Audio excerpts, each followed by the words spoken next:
queridos amigos, eu chamo a sua atenção para esta passagem da Palavra de Deus que se encontra no livro de Atos dos Apóstolos, no capítulo de número 2. Gostaria de ler apenas este versículo de número 37.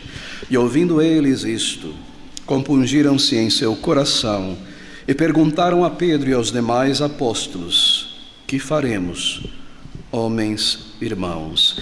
A pergunta de vida eterna, esse é o título da nossa mensagem nesta noite. Está aqui diante de nós é a resposta desta multidão ao apelo de Pedro pregando o Evangelho. Que faremos, homens e irmãos? A pergunta de vida eterna. Meus queridos amigos, são corações que foram quebrantados e corações que foram restaurados pela graça de Deus. Como canta o hino de John Newton, a mesma graça que levou o coração desses homens a temer, também livrou seu coração do temor da morte. Assim está aqui diante de nós uma pergunta de vida eterna. Eu gostaria de falar nesta noite sobre a maneira como o Espírito Santo opera para a conversão de uma alma. Nós sabemos, conforme a Bíblia nos ensina, que a salvação de uma pessoa é uma obra sobrenatural. É algo que vem do alto, é uma manifestação do poder da ação do Espírito Santo em uma vida. Não é deste mundo, mas é neste mundo. Nós sabemos também que há uma parte que é nossa, não meritória, mas a parte de responder ao Evangelho. E a resposta, ou melhor, a pergunta que deve ser feita é colocada nesses termos tão gráficos aqui, o clamor do coração dessas pessoas a Pedro e aos demais apóstolos: irmãos, nós matamos o Salvador, e agora? Que faremos? Pergunta de vida eterna. Bem, o poder de Deus se manifesta de muitas formas, nós sabemos disso. Na criação, trazer à existência um mega universo como esse, do nada, pela palavra do seu poder. Ela se manifesta em coisas sensíveis como o nascimento de uma nova vida. Há o seu poder também registrado na história em tantos eventos, mas não há nada comparado ao poder de Deus na esfera espiritual, isto é, na conversão de uma alma. É tão glorioso, é magnífico, e nós vemos isso acontecer aqui. A situação, ela toma um rumo tão diferente do início. Nós vemos estas multidões aqui, poucas semanas antes, clamando, gritando mesmo pela crucificação do Senhor Jesus Cristo. E agora esta mesma multidão perguntando: como podemos ser salvos? O que será de nós? O que aconteceu aqui? Esta foi a obra do Espírito de Deus. É um poder que não se encontra neste mundo, é um poder do alto. Bem, esse evento de Atos no capítulo 2, narrado aqui por Lucas, acontece exatamente 7 semanas após a Páscoa em Jerusalém, quando aconteceu a crucificação do Senhor Jesus Cristo. Na crucificação, tudo aquilo que os profetas disseram a respeito do Salvador aconteceu. Que os líderes daquela nação o tomariam, o envergonhariam, o desprezariam e o matariam através das mãos dos romanos. Ele foi cruelmente tratado, maltratado. Eles lançaram desaforos contra o Senhor Jesus Cristo na cruz. Naquele dia, milhares de pessoas, veja, homens e mulheres vindo da Galileia, do sul de Israel, Bexiba, de Jericó, de todas as áreas de Israel se reúnem em Jerusalém na Páscoa para cumprir aquela cerimônia memorial estabelecida pelo Senhor. Estas pessoas que estão ali são as mesmas pessoas, em sua maioria, que ouviram o Senhor Jesus pregar na Galileia, em Jericó e em tantas áreas. Eles viram o poder de Cristo, eles foram alimentados pelo Salvador. Muitos deles estavam ali porque Cristo os curou, de outra maneira não estariam ali. Tantas famílias receberam o benefício da graça de Cristo pela cura de seus familiares. Eles viram o Salvador, eles receberam do Salvador, mas aqui eles estão clamando pela crucificação de Cristo. Por quê? Bem, porque eles foram insuflados pelos líderes de Israel, os rabinos, os escribas, os sacerdotes e os fariseus, que detestavam o Senhor Jesus Cristo. Porque o Senhor Jesus Cristo pregava salvação pela graça, pelo favor de Deus. Mas a crença daqueles homens e o ensino é que uma pessoa, já era salvo pelo critério, pelo bem de ter nascido judeu, um descendente de Abraão. E o Senhor lhe colocava metade do pé no céu E 2, porque ele buscava observar estas cerimônias, então isto era agradável a Deus, e assim eles seriam salvos, criam eles, pelo esforço de permanecerem fiéis à lei cerimonial. Mas o Senhor Jesus Cristo dizia: não, salvação é pela graça e sempre foi, e estas cerimônias são nada mais do que figuras da necessidade de um Salvador vir a este mundo, e da dificuldade, o problema do pecado que nos separa de Deus, e a necessidade de um mediador, alguém que levaria sobre si a punição pelos pecados do povo. E eles rejeitaram esta palavra, e rejeitaram o Senhor, e eles diziam às multidões que a mensagem de Jesus e a maneira como ele operava em Israel iria levantar a ira dos romanos contra os judeus e destruir aquela cidade, destruir aquele templo, porque ele dizia ser o rei, ou melhor, é o que diziam a respeito dele. Mas não havia rei na Palestina, somente César poderia ser rei. E assim, insuflados pelos judeus, este povo que antes recebeu tantos benefícios, ele próprio clama pela morte de Cristo. Mas é claro, em grande parte eles desdenhavam o Senhor Jesus Cristo, porque o Senhor apontava os pecados deles. E o Senhor insistia na necessidade de arrependimento de pecados para com Deus. E eles estavam tranquilos nesse pedigree religioso como descendentes de Abraão. Isso também insuflou os seus ânimos. E naquele dia, conforme as profecias declararam, eles tomam o Salvador e o rejeitam e o maltratam, e clamam, reivindicam a crucificação. Tira este homem deste mundo, pois não merece viver. E assim, 7 semanas depois deste evento, estas mesmas multidões, juntamente com outras multidões de judeus e prosélitos vindo da Itália, do Egito e de tantas partes do mundo, incham a cidade de Jerusalém, fazem a cidade transbordar de pessoas. E aquelas pessoas que compunham aquela multidão estavam ali mais uma vez. E nós lemos isso a respeito delas. E quando elas ouviram a pregação do apóstolo Pedro, aqueles mesmos assassinos que buscaram a execução de Cristo, eles são tão transformados, eles são tão mudados. O que aconteceu aqui? Bem, o que aconteceu foi esta gloriosa obra do Espírito de Deus no coração.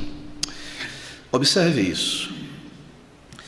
Ali estão os discípulos, conforme o Senhor os comandou, que esperassem em Jerusalém até a vinda do Espírito Santo. Eles estavam reunidos naquele lugar, não somente os 11, mas também outros discípulos. E nós lemos que, segundo a promessa de Cristo e dos profetas, cumpre-se o que Joel e outros profetas disseram, que o Espírito do Senhor seria simbolicamente derramado sobre eles, e ali eles pregariam o Evangelho para todas as nações. Isto é iniciado aqui simbolicamente quando eles recebem estes dons de idiomas, línguas estrangeiras, para pregar àquelas nações que estavam em Jerusalém, medos, persas, gregos, romanos, etíopes, falando na língua deles e pregando o Evangelho. E o que significa é que aquela igreja que era inteiramente judaica, composta, sobretudo, 99% somente de judeus, crentes do Antigo Testamento, a bandeira da igreja unicamente judaica desce do mastro, e a bandeira da igreja internacional, judaica, gentia, sobe ao mastro. Milhares, são convertidos e salvos naquele dia, e o Evangelho eles levam para as suas nações. Assim é um elemento simbólico, mas o que se destaca aqui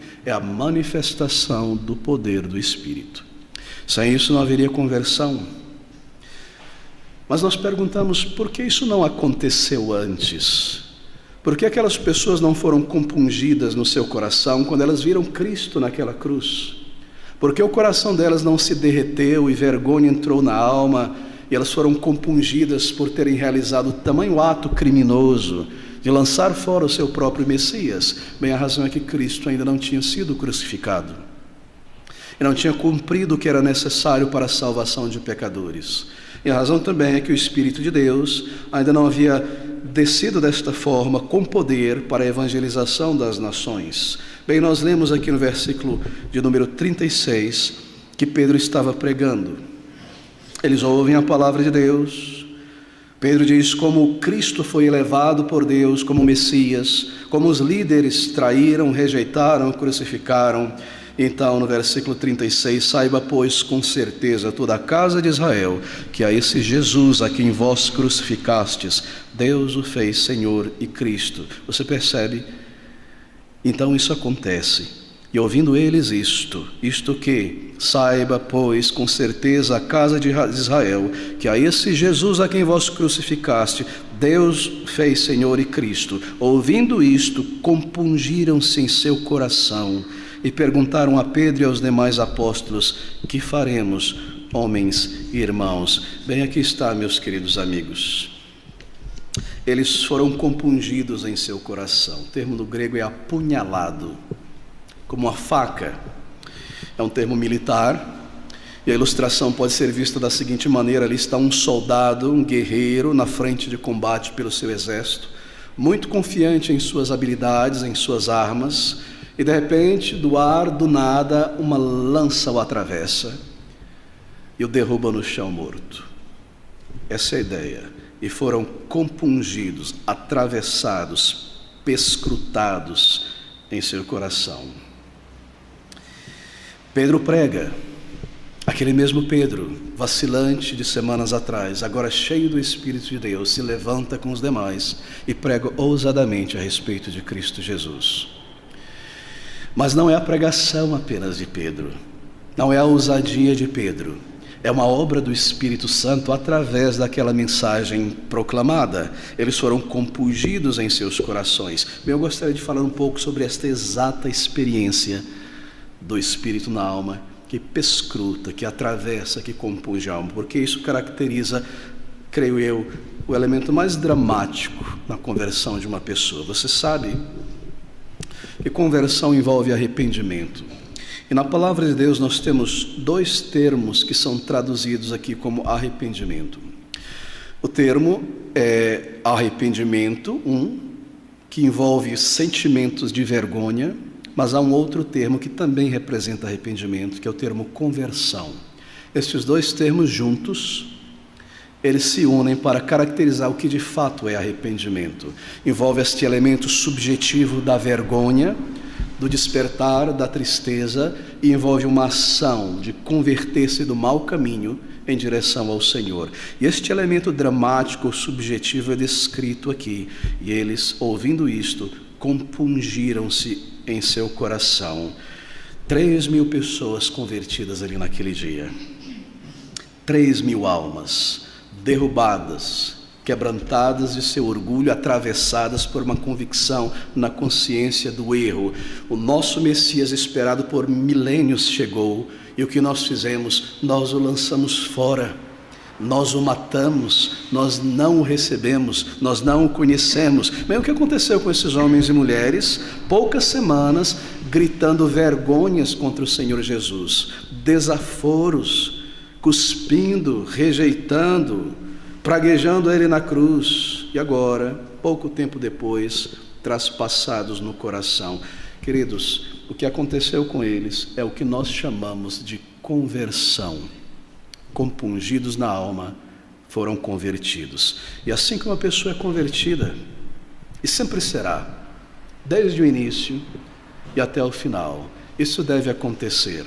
É invisível aos olhos humanos, é uma obra do Espírito, mas ele age dessa maneira. Se uma pessoa realmente nasceu de novo, se um homem ou uma mulher é realmente um crente em Jesus Cristo convertido, é porque um dia ele e ela foi compungido fortemente em sua alma, como acontece aqui. Bem, talvez antes disso acontecer, este jovem, esta senhora, esta pessoa, era uma pessoa muito orgulhosa, autossuficiente, sentia-se capaz de conduzir a sua vida por este mundo, talvez um descrente em Jesus Cristo, em sua palavra, talvez alguém que desdenhava a Deus, desdenhava a palavra de Deus e não tinha qualquer interesse.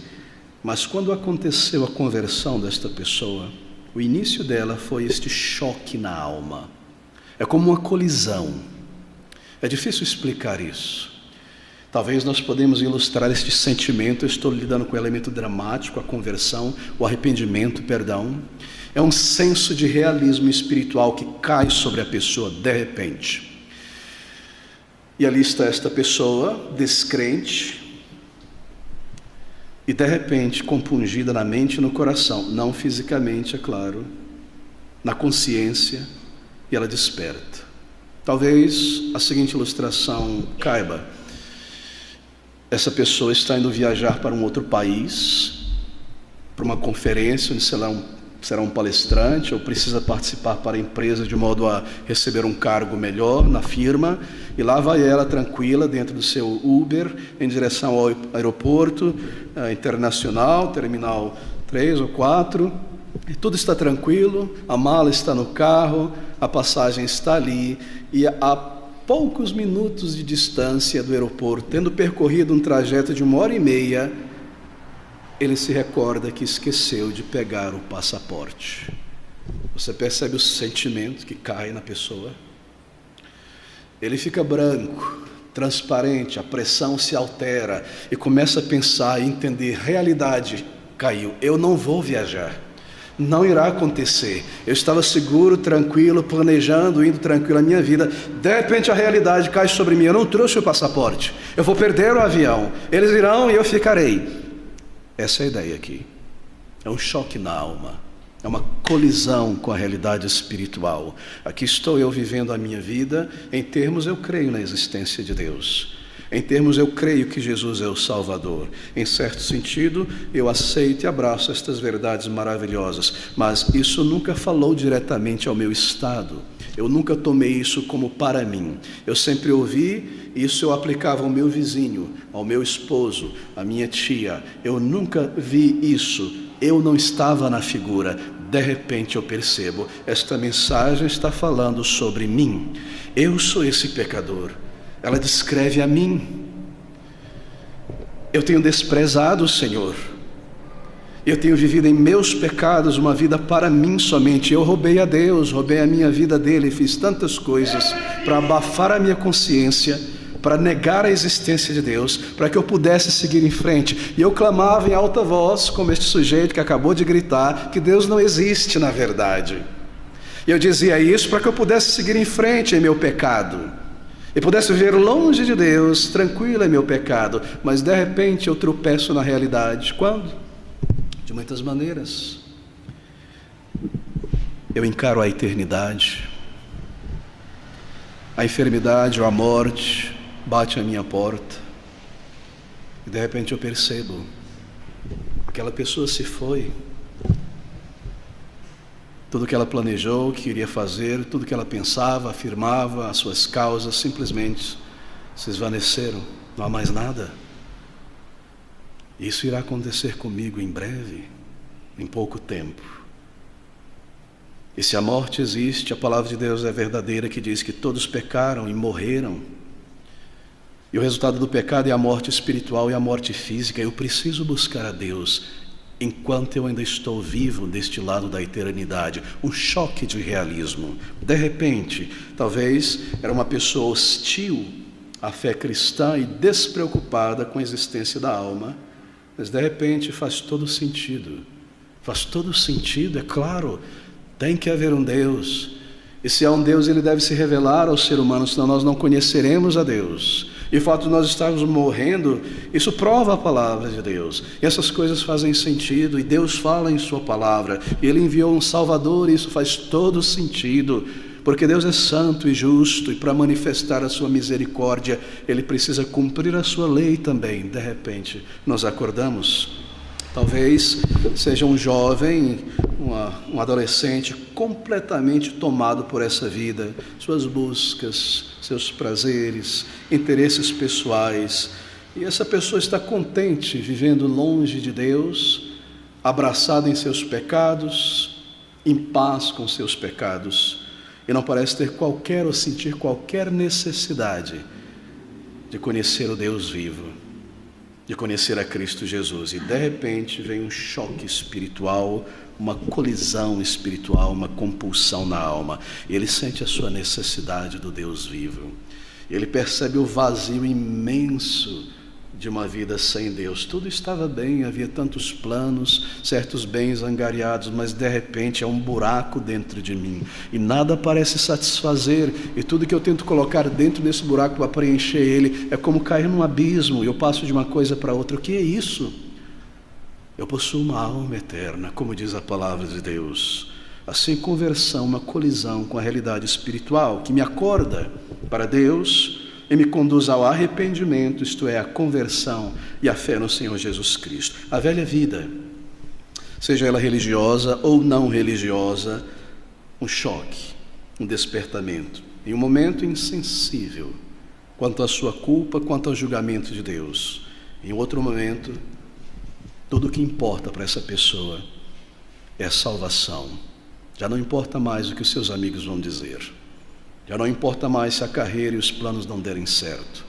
Tudo o que me importa agora é encontrar e receber o perdão de Deus e me preparar para a vida eterna. De repente, esta realidade cai sobre a pessoa.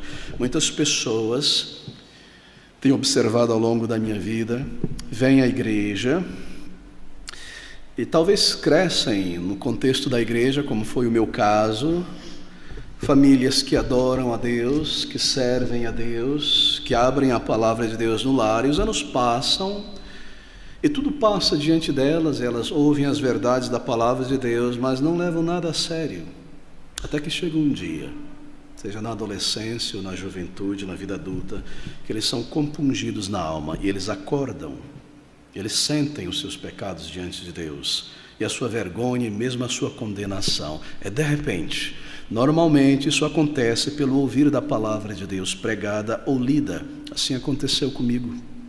Abrindo a palavra de Deus em 1 João, no capítulo 3, versículos 6 e 9, aquele que é nascido de Deus não vive na prática do pecado. Quantas milhares de vezes eu já tinha lido, ouvido, escrito em cartaz, preenchido na revista da EBD este versículo.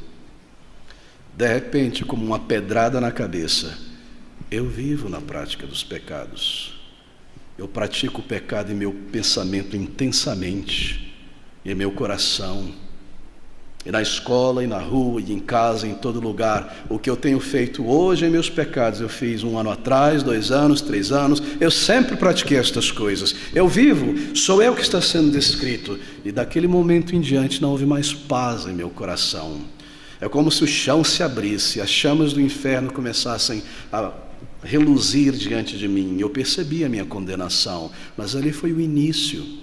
Ali foi o primeiro choque espiritual. Lendo a palavra de Deus, Paulo em Romanos 8, o Espírito de Deus testifica com o nosso espírito que somos filhos de Deus.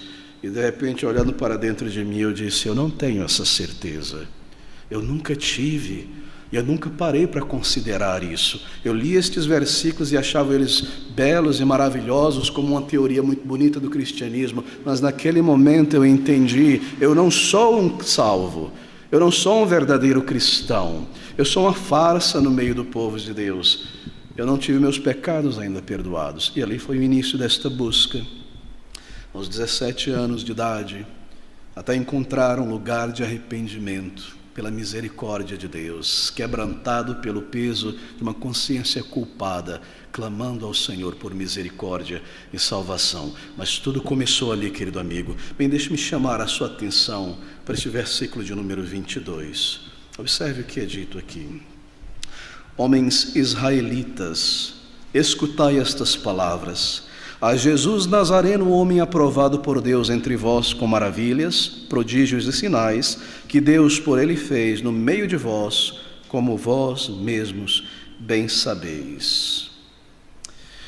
Esse sermão provavelmente foi muito mais longo do que está registrado aqui. Nós temos aqui provavelmente apenas um pequeno resumo. O que causou despertamento na alma deles? Aqui estão as notas de púlpito de Pedro, assim por dizer. O que causou este despertamento foi entenderem esta verdade aqui. A Jesus Nazareno, homem aprovado por Deus entre vós, maravilhas, prodígios, sinais de Deus por ele, no meio de vós, vós mesmos bem sabeis. Você percebe aqui? Sinais da divindade de Cristo, e eles sabiam. E agora, eles desprezaram o Salvador. E neste momento, em Jerusalém, naquele dia, de repente eles se recordam daquela manhã na Galileia, daquele final de tarde, quando cada um deles, com seus parentes, carregando coxos, paralíticos, leprosos, epiléticos, endemoniados, e ele os curou a todos. De repente a memória despertou.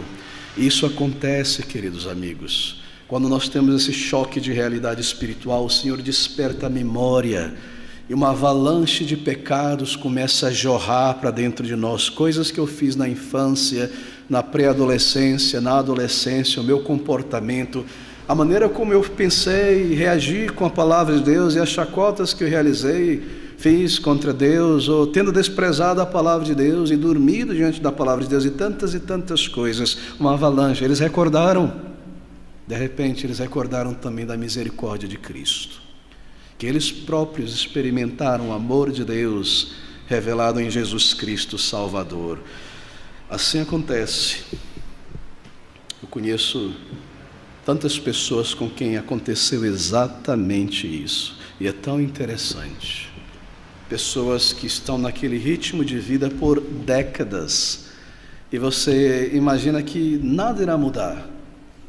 De repente, como que do nada, a partir da nossa perspectiva, porque o Espírito sopra onde quer, elas simplesmente se tornam preocupadas com a alma.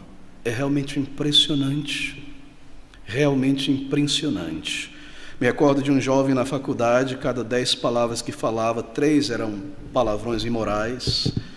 Pessoa violenta, uma pessoa inquieta, uma pessoa ansiosa, não conseguia parar, tinha que estar fazendo alguma coisa, tinha que estar falando alguma coisa. Fiel à sua religião, católico, mas uma pessoa extremamente imoral. E você olhava para aquela pessoa, parecia uma parede pintada que foi molhada e o fungo começou e subiu, e está daquele jeito há décadas e décadas e décadas. Você já viu essa parede tantas vezes daquele jeito. De repente aquela pessoa, preocupada com sua alma, envergonhada de seus pecados, buscando ler a Bíblia, fazendo perguntas, buscando entender. Como poderia ser isso, senão uma obra do alto, uma obra do Espírito Santo de Deus? Nós ouvimos sobre o Senhor Jesus, nós ouvimos sobre os seus milagres, o seu poder, a sua misericórdia, tantas vidas que Ele salvou, mas nunca somos comovidos, nunca somos levados ao arrependimento e à fé, até que chega aquele tempo quando o Espírito trabalha em nós. Você sente tristeza pelos teus pecados. Queridos, eu estou narrando a anatomia da conversão, com o intuito de que você, com sua mente inteligente, examine o coração e perceba se isto já aconteceu em tua vida. E se não, você busque isso do Senhor de todo o coração, porque este é o caminho para o céu. A conversão, como Paulo diz em 2 Coríntios 7,10, aquela tristeza segundo Deus, que opera o arrependimento para a vida. E você percebe, você diz de repente, eu sou pecador, eu estou condenado, eu fiz coisas terríveis. E nós pensamos então agora não mais sobre as coisas que nós falamos ou que nós fizemos, mas sobre os pecados do coração. Tudo se torna pessoal. E agora eu vejo o pecado não lá fora, mas eu vejo o pecado pelo lado de dentro. Eu sou um pecador. Eu entendo isso, eu entendia já, mas eu não aceitava. Mas agora eu compreendo e aceito, e é uma preocupação profunda em mim. Eu tenho insultado a Deus, eu não tenho reconhecido nem me submetido inteiramente a Ele. Eu tenho roubado dele os meus dias. Eu também já enganei outras pessoas e já traí outras tantas. Eu já desejei matar muita gente em meu coração, e de fato eu já o fiz. Eu sou um pecador na alma, por dentro. Eu não sou digno, eu sou sujo. Eu preciso do perdão de Deus, eu preciso da misericórdia de Deus. E estas coisas tomam intensidade, grande intensidade. Uma pergunta se levanta: o que eu vou fazer? O que eu devo fazer? Isso é ilustrado de uma maneira muito maravilhosa naquele grande livro alegórico de John Bunyan, o Peregrino. Ele inicia dizendo que viu um homem na porta de sua casa, com suas costas para a porta, o seu olhar para o horizonte, um livro na mão e um grande peso em suas costas. Ele retorna para dentro da sua casa com grande temor e começa a insistir com sua esposa e filhos que saiam com ele daquela cidade, porque ela será destruída em pouquíssimo tempo. Em alguns momentos a família ria, em outros momentos fazia chacota, mas simplesmente não acreditavam e achavam que ele tinha algum problema mental, estava passando por alguma dificuldade. E ele saiu e foi para o campo ler aquele livro, e ali, preocupado, um senso de condenação, de destruição que viria, ele disse: eu não sei o que fazer. E de repente no caminho dele vem um homem chamado Evangelista. E ele pergunta àquele homem: o que eu devo fazer? Que faremos, pois, irmãos? E a resposta daquele homem foi: você vê uma porta distante, uma pequena porta estreita. E ele disse: não vejo, não consigo ver. Você vê uma luz próxima, eu vejo esta luz, siga esta luz, e ela te conduzirá àquela porta, a porta estreita que conduz à vida eterna. E essa é a resposta de Pedro para eles. E disse-lhes Pedro, observe com muita atenção a resposta de Pedro: que faremos, homens e irmãos? E disse-lhes Pedro: se alguém deseja ser salvo, levante a mão e venha aqui à frente, eu irei orar por você.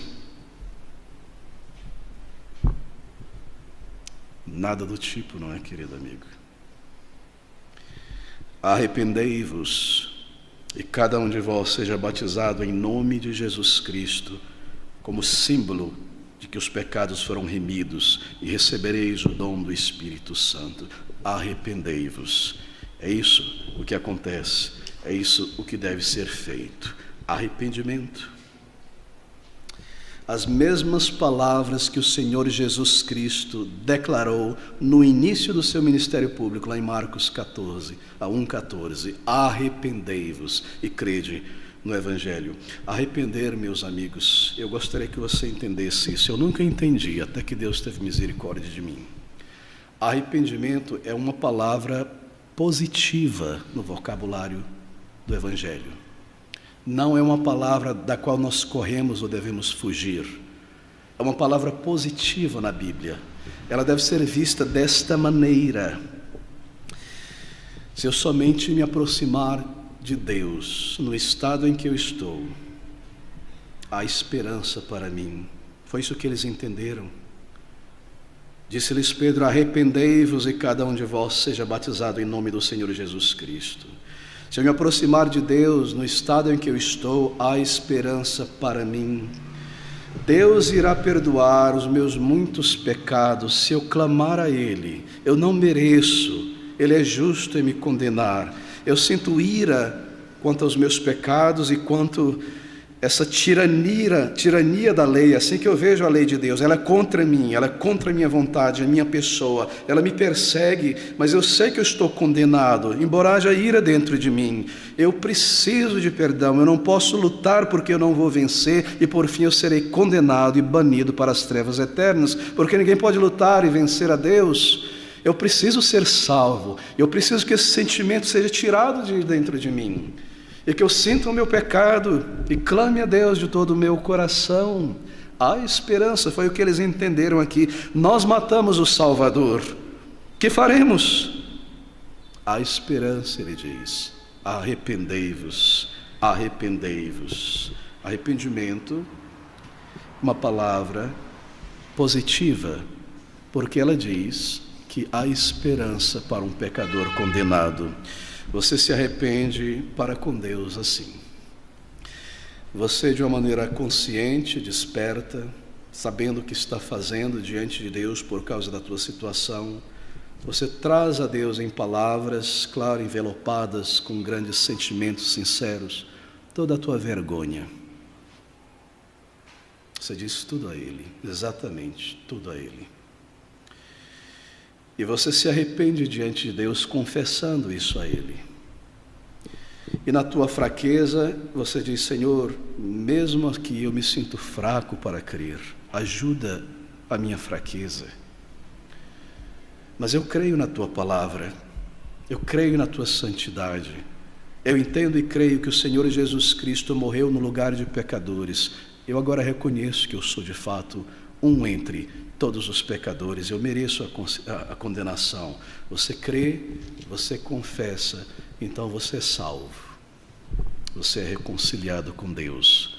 A fé opera desta maneira.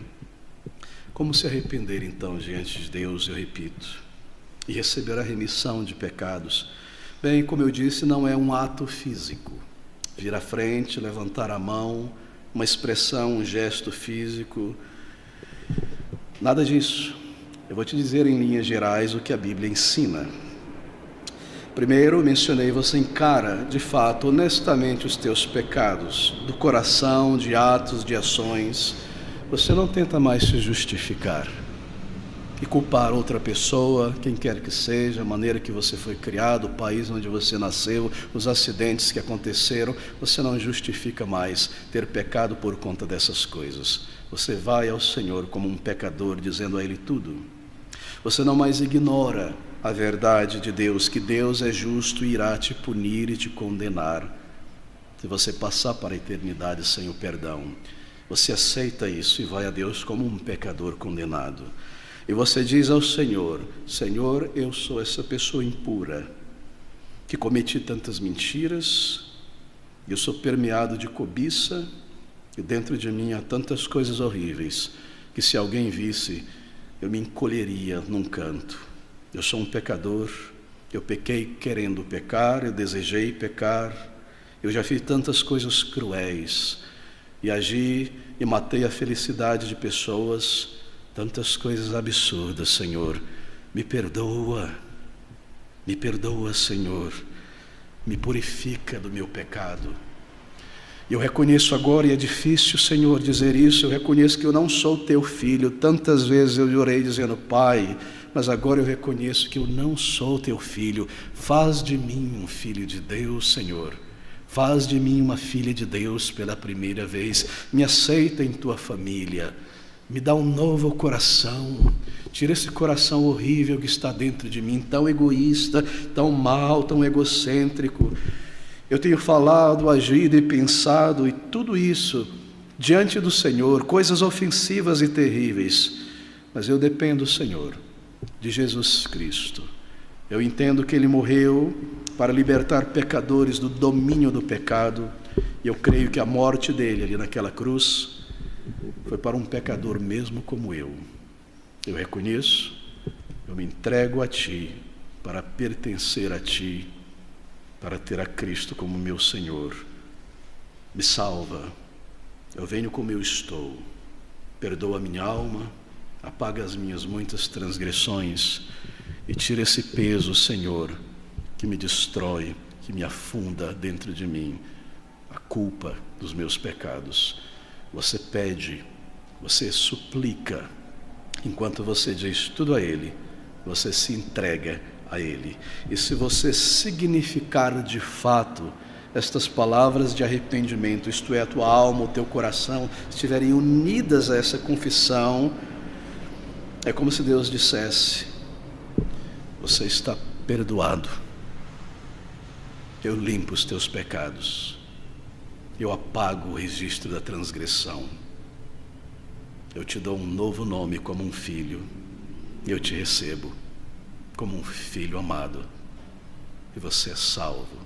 E naquele momento você sabe que Ele te salvou, você sabe, e a nova vida flui a partir daquele instante.